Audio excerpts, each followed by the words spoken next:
Hi, so in this short video you'll see my painting process of a recent painting that I did of a landscape based in the Taranaki region in New Zealand, and it starts with a location visit and then some studio work.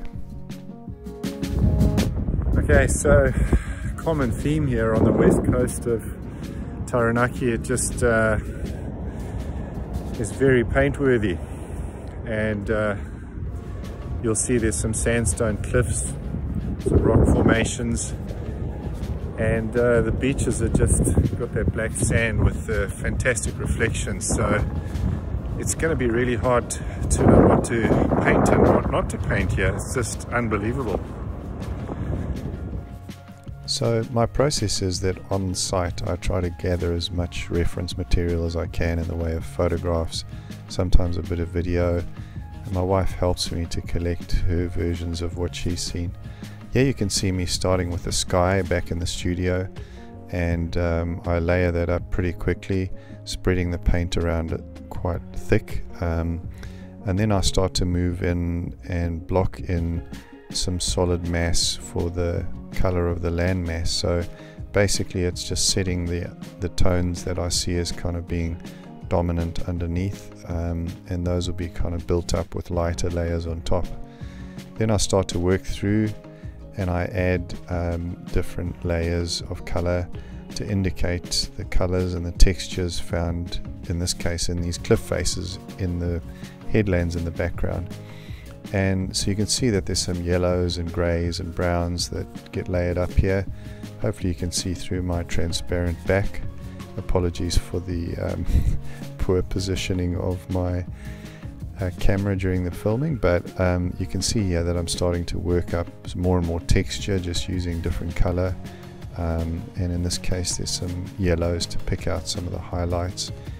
There's sort of the pinky yellow, Naples yellow reddish is the specific pigment that I use in this case.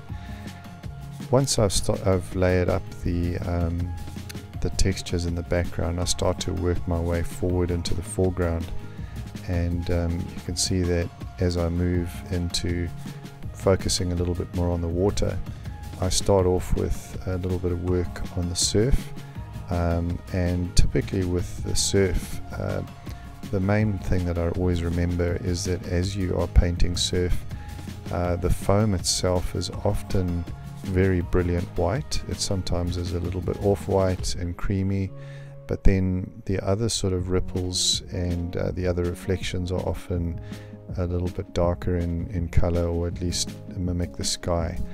Reflections never 100% match the sky, because when I say never, very seldom, because you often get some influence from the underlying texture of the sand, or perhaps even just the angle of the reflection, and sometimes some water disturbance.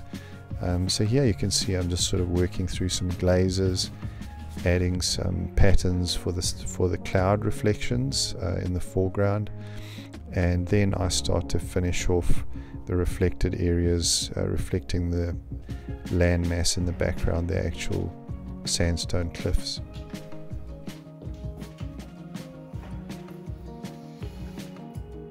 So it's getting close to finish now. The trick is always to know when to stop, and for me especially, so that's one of the kind of challenges I face at this stage of the painting.